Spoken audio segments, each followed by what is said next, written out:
On July 29th, Tesla will have their grand opening for their Gigafactory in Nevada. We believe this will send lithium stocks soaring. Our last suggestion has doubled since March 28th. To learn more about this sector and our newly released lithium investment recommendation, visit crushthestreet.com/whitegold.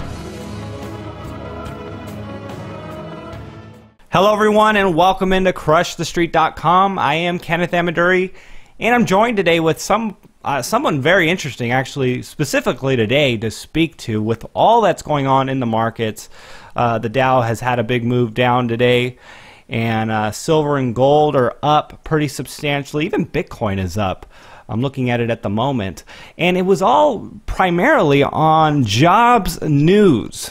The jobs report came out, and unemployment actually went down, but simply because 600,000 people fell out of the labor force, and the markets actually responded in some sort of an actual fear. There was a panic that happened, and we're going to get the thoughts from David Trungale here of TraderTours.com. He's a market expert, a full-time trader, and he's someone who shares his trades through his subscription service at his site, and he has been a valuable resource to us here, giving us incredible insight on precious metals, the stock market, individual stocks. So David, thanks for joining me today. Well, thanks for having me back, Kenneth. It's always a pleasure. David, I got to ask you about what we're seeing today. Would you say the action, the market movements today, especially with the Dow Jones going down based on these fundamental numbers, is this something that would defy technical analysis in your opinion? Well, no, it wouldn't. And the reason why is the media and various sources will always do a great job of justifying price movements because that's what they're paid to do. So I guess the real question you have to ask yourself is, we're seeing right now the Dow is down $43 per share, give or take. Is that really a result of unemployment numbers or job numbers? I mean, do you really think that these big time money managers and institutions are moving billions of dollars based on daily hype? That's the way I look at it. I mean, I don't really try and rationalize market moves. I stick with my technical assessment for a very simple reason. It's what's worked for me longer term. So when I'm placing a trade, I'm doing it for one reason, to make money. And if my system doesn't work, then it's time to make a change. But long-term technical analysis has led to more profits for me than following news or other media sources. Mm-hmm. And as I've discussed before, or when you look at a chart, technical analysis, it's really the summation of all market factors. This includes job reports, earnings, anticipation of earnings, market manipulation, the whole thing, insider trading. It's all packed into the charts, and the charts don't lie. They show you the facts. That's why I love them. Mm. So my hypothesis and my trading theme has always been that you should block out the noise and look at market action, and you'll make the most money that way. But I don't want to try and paint this picture that states that trading's easy. It's not. You will have setbacks. I've had numerous setbacks in my career. I've had losses. And there are times right now, if you look at the longer term perspective on the Dow, going back over the last 2 years or so, the pattern's really been sideways more than anything. Okay, so everyone's screaming market crash, and I've gone record stating, hey, we may be in a recession, and if we are, it's in the very early stages of such.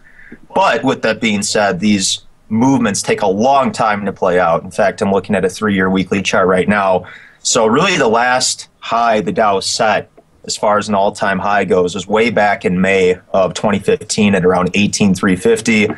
We saw that very volatile trading session over summer. It plummeted down below 16,000. It rallied back and went down again. And now here we are over the last 6 months or so. We've seen a rally, but now shorter term, you're right, we're going back down. So this may be another leg down. It's very hard for me to read. The bottom line here is if you are still bullish on stocks, I would encourage you to be very cautious. I personally have taken pretty much all my money off the table, and I have one defensive dividend play that's available in my letter right now. But be careful, and I would say longer term, the U.S. stock market probably is the next item to come down because of the fact that it's a high point. Okay, so David, let's talk about the stock market a little bit here. What are the technicals you are looking at? Are there some key numbers that you feel if we go towards, we hit on the high side, hit on the low side, that would indicate some future potential moves, significant moves?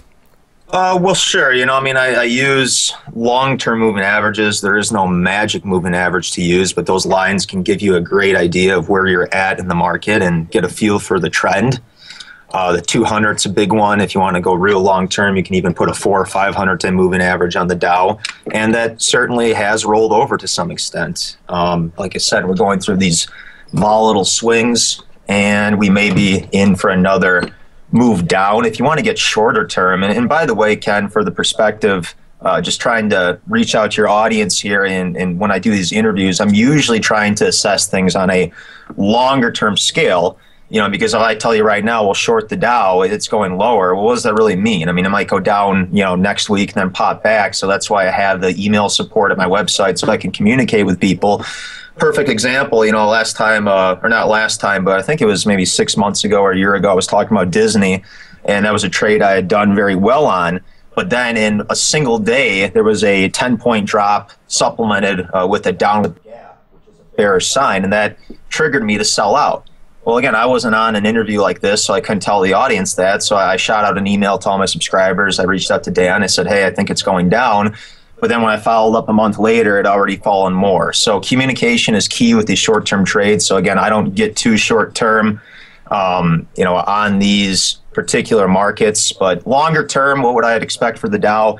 We'll probably continue to trade sideways, and we may transition into a bear market longer term.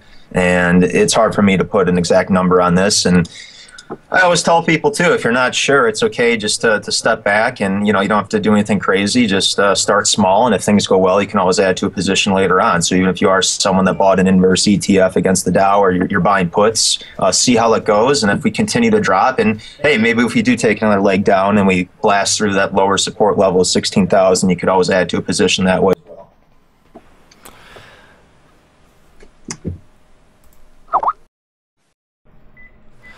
So, David, looking strictly at the technicals, what are we seeing with the metals at the moment? Are you bullish or bearish?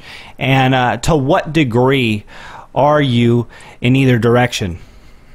Well, I have been on record stating for a long time that I'm still bearish on commodities. I'll have to go out and state right now, though, that I'm not as bearish as I used to be, given the fact that gold and silver have fallen so much over the years. That doesn't mean that I think they won't go lower, because I still think that they could.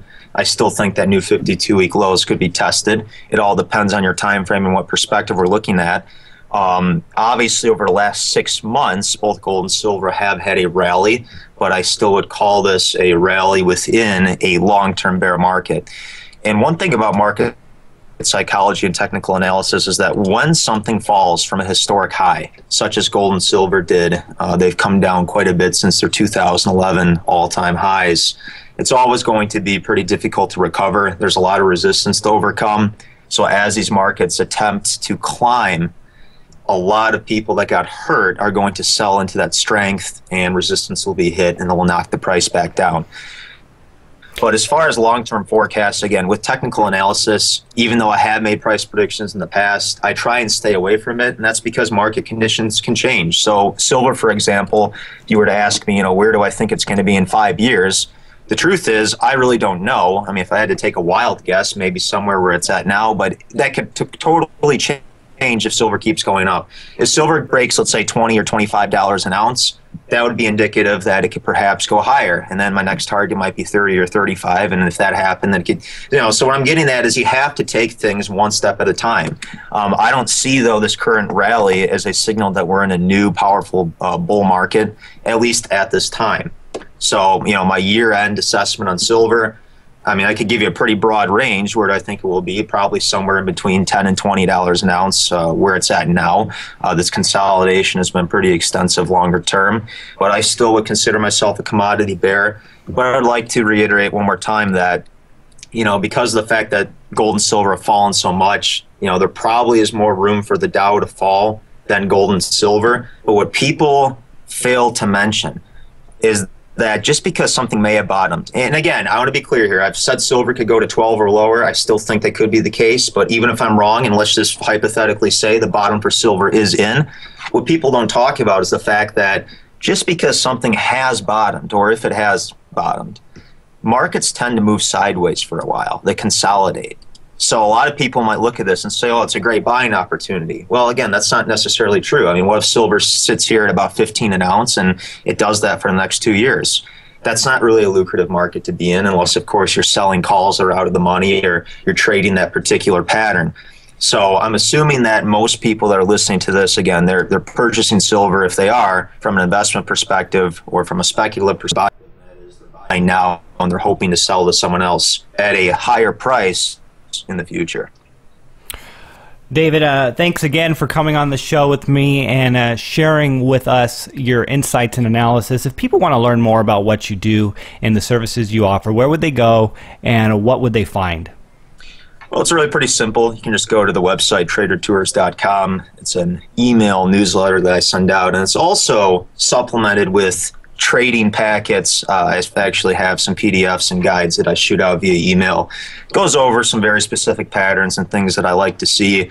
This way, it's more than just a one-year subscription. It's information they can take with themselves for the rest of their lives. That's why a lot of people come to my website. But again, the report itself, I put out emails every 2 to 3 weeks or so, just general market details, trade ideas, things of that nature. You also obviously get email support for myself.